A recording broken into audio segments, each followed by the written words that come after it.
Che, Feni, esos videos de hoy son de casa camino a Ashburton. No sé cuánto llovió, más de 50 acá, ya es mucho. Pero lo peor es que le sigue pegando ahora y sigue, el pronóstico es para mañana todo el día, así que, pero bueno, va a haber agua. El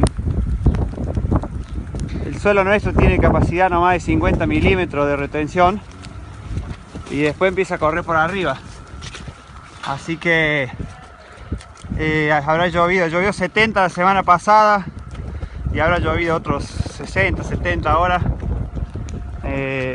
pero bueno, habrá que apechugarla un par de días más. Y ¿cómo es? Acá la pendiente es del 1%, entonces se va. Bueno, las vacas duermen acá en el corral. Ahora están solamente, allá está la seca más tardía. Están comiendo un rato nomás, son 3 horas fuera. Y después las mandamos adentro de vuelta. Y duermen acá en el corral a la noche. Mañana tipo 6.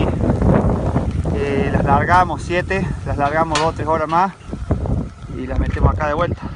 No hay nada que hacer, no comen mucho, se cagan de frío, pero bueno, si no te rompen todo.